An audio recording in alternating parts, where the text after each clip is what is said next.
আসসালামু আলাইকুম। ওয়ালাইকুম আসসালাম রহমতুল্লাহি ওয়া বারাকাতুহু। দাদা, আপনার একটা প্রশ্ন করতে পারি?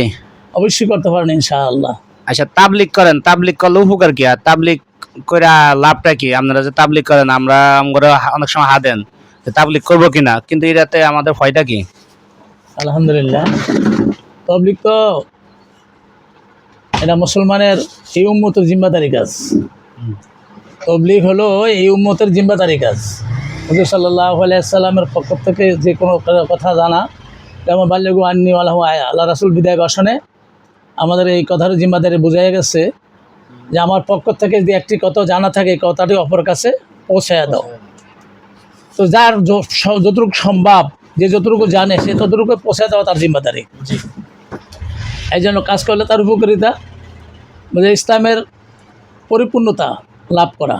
তবলিগের ভিতরে যে কটা বিষয়বস্তু আছে, যেন এই কটা বিষয়বস্তু যদি মানুষের জীবনে একেবারে এটাকে বুনিয়াদ কাজ হিসাবে মাইনে নিতে পারে, তা তার জীবনের একেবারে বাল্য বয়স থেকে না, সে বুঝের থেকে মৃত্যুর পর্যন্ত তার থেকে গুনার কাজ হবে না ইনশাআল্লাহ।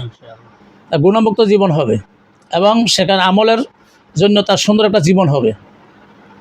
যেমন যারা তো দাওয়াত তবলিগের মেহনত করে, তারা আল্লাহর জন্য করে, তারা কোনো মানুষের দেখানোর জন্য নয়, কোনো উদ্দেশ্য মাকসাদ, দুনিয়ার কোনো উদ্দেশ্য আর মাকসাদ নাই, একমাত্র আল্লাহ পাকের জন্যই।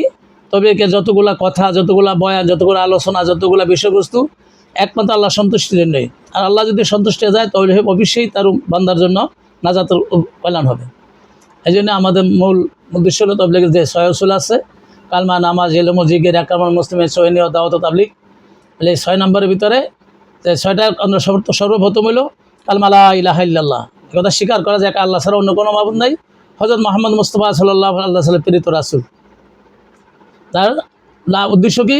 আমরা দুই চোখে যা দেখি না দেখি সব কিছু আল্লাহ সৃষ্টি মাকলুক কিছুই করার ক্ষমতা রাখেন আল্লাহ পাকের হুকুম ছাড়া। আল্লাহ সব কিছু করে দিতে পারে মাকলুকের সাহায্য ছাড়া। এই একিন দিলে পয়দা করা, এই একিন একলার সাথে যে একবার লা ইলাহা ইল্লাল্লাহ পাঠ করবে, আল্লাহ তার পিছনে সমস্ত গুনাহকে মাফ করে দেবে। তো এই কালমার জিকির বলে, এই কালমা নিজে জবানে পড়তে হবে, অন্তরে বিশ্বাস করতে হবে, অঙ্গ প্রত্যঙ্গে তারা আমল করতে হবে। তেমন অঙ্গ প্রত্যঙ্গে হাত, কালমার উপরে হাত চলবে, জবান চলবে, চোখ চলবে, তার দৃষ্টিকোণ চলবে, ইবাদত চলবে, সব কিছু কালমার উপরে চলবে। যে কালমার উপরে তার জীবন হয়, তার কলমার জীবনে জিন্দগি যদি হয়, তাহলে হুজুর সাল্লাল্লাহু আলাইহি ওয়াসাল্লাম বলছে তা আল্লাহর মতে, যার মত হবে আল্লাহর মতে মত, আল্লাহর ফতে ফত, রাসূলের মতে মত, রাসূলের ফতে ফত, এটার নামই কি হলো কি? এইগুলো উম্মত, এটা শেষ জমানার উম্মতের এটাই জিম্মাদারি কাজ। আচ্ছা, দাদা, আমাদের যুবকেরা আসলে মোবাইল নিয়ে খুবই ব্যস্ত, কিন্তু তাবলিগ বিষয়ে আমাদের জন্য একটা পরামর্শ দেন। আজকে মোবাইল ভালো দিকও আছে, খারাপের দিকও আছে। যে ভালো দিক সে অনুসন্ধান করে যে আমি এটার থেকে ভালো কিছু অনুসন্ধান করব, তাই মোবাইল দেখা গুনাহ হবে না। আর যদি কেউ যদি গুনাহ নিয়ত দেখে, অবশ্যই মোবাইল ধরাও তার উচিত হবে না। এই জন্য মোবাইলের ভিতরে যেসব দিকগুলো আছে, দিক নির্দেশনাগুলো আছে, ভালো ভালো এরকম ভালো ভালো আপনার স্কলারদের বয়ান আছে, বক্তব্য আছে, দাওয়াত তবলিগের মেহনতের সাথীদের বয়ান আছে, বক্তব্য আছে। কিন্তু সব কিছুই যদি আল্লাহর জন্য হতে চায়, আল্লাহর জন্য করতে চায়, তাহলে মানুষ দাওয়াত তবলিগের মেহনতের সাথে যারা আছে তাদের জিন্দিগিটা একটা এরকম ফুলের জিন্দিগি। যতগুলোই কিছু আসুক, আল্লাহ পাকের পক্ষ থেকে তার গায়েবী সাহায্য, গায়েবী মদত এই কাজের সাথে আছে। এজন্য হুজুর সাল্লাল্লাহু আলাইহি ওয়াসাল্লাম এই কাজের জিম্মাদারি সকল উম্মতকে দেওয়া হয়েছে। বলে কেমন?